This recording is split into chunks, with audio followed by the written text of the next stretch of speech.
My mother told me this morning, you know, most girls who are pretty on the outside are not very pretty on the inside. So if you want to be pretty on the inside, you need to surround yourself with other girls who are. Don't judge a book by its cover. And I think this is important because our current society, especially because of social media, is consumed by the outward appearance. There's a concept I've seen multiple women who are social media influencers, generally women who have had bad experiences in romantic relationships with the opposite sex, promote that goes, men don't marry the beautiful girls, they marry the average ones. I don't like this, and I'll tell you why. As a woman who in the past, when God revealed that a man was not the man I was going to marry, has been told it was because I was beautiful and it made the man feel threatened. It is because the women who are used to being valued solely for being pretty tend to have no substance, no depth, no personality. Everything about their character is molded around their self-perception of being pretty as it relates to other women. I'm not saying all pretty women have no substance. I'm saying the ones who are enabled based on this to believe being pretty is the sole factor in finding success in life as a woman set themselves up for heartbreak and trauma when they try to apply this idea to their relationships with the opposite sex. If you are pretty with no personal boundaries or values and you're willing to take your clothes off for and or open your legs to any man regardless of the integrity of the man you are dealing with, you are no more invulnerable to being disrespected and mistreated by the man than the women you consider average. Beauty is not immunity in relationships. Discernment is, and only when you use it, which most women don't.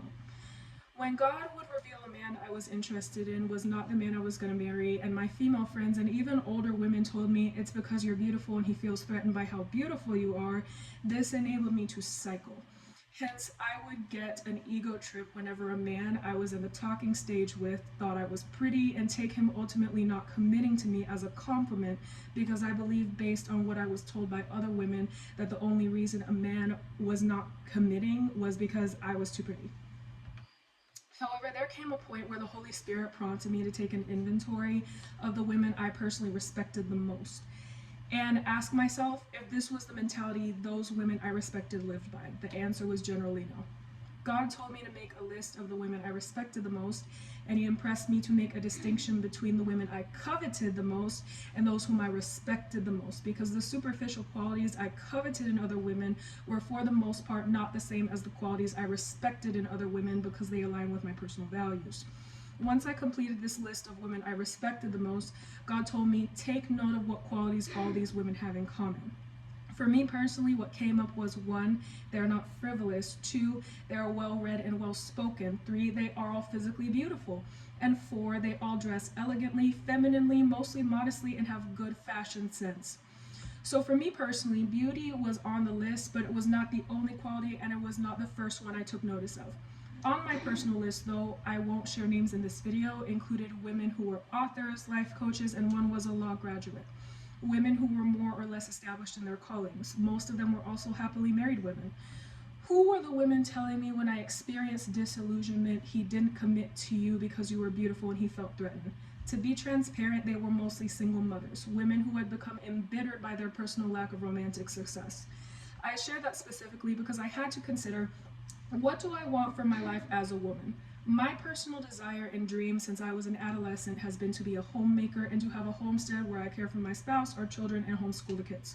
This was also my mother's prayer for me, to be able to stay home as a wife and train my children up at home, because she told me she desired to do this and was not able to, and encouraged me not to take that privilege for granted if God blessed me with it. Another thing I had to consider was, what was the fruit I was seeing in the lives of the women who were encouraging me to be conceited about my beauty by telling me the only reason any man would reject me was because I was too pretty for the man. They typically said this to me because they were basing their own worth on their physical appearance rather than their other merits, and it often made them bitter. For example, both of my grandmothers who were happily married women whose marriages lasted till their husbands passed away told me, you're beautiful, but so are the women. If you want to be a wife, are you prepared to take on that responsibility? My aunt and her husband celebrated their 40th wedding anniversary last year after waiting for marriage together, and over the course of my life, they've been the happiest marriage I've ever seen. When I asked my aunt's husband for romantic advice, he encouraged me not to take the basics for granted, literally cooking and cleaning. My grandma, whose prophetic marriage testimony I shared in an earlier video, essentially told me the same thing and set an example by keeping her home when I was growing up. Because of the society I currently live in that is controlled by feminism, it's uncomfortable for me to get on a public platform and share that. However, my father's prayer for me, once he found out I was still a virgin as an adult, was for me to, in his words, wait for marriage and not just the promise of marriage. And when I look at the blessings both my aunt and her mother, my grandma from YT, reaped from keeping things traditional in Titus 2, saving themselves for marriage, marrying young, being homemakers, raising their children in the home as much as possible, it looked like their children growing up to be college educated, mostly married, and reaping the long-term benefits of the privilege of having had mothers who were wives and not baby mothers.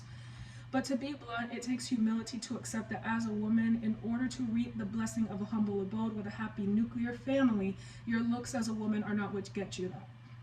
Taking care of your looks is important, and my grandma from YT once told me that when she went through a depressive episode when she was a young wife, Papa came home and she was unkempt, and he was like, "Really, I'm paying all the bills and you haven't even brushed your hair?"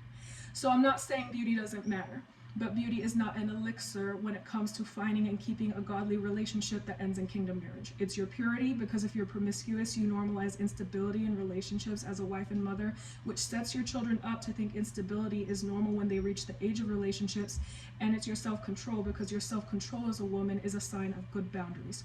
So just food for thought for young women. As you nurture your outer beauty, don't neglect your inner beauty, and surround yourself with women who also value their inner beauty.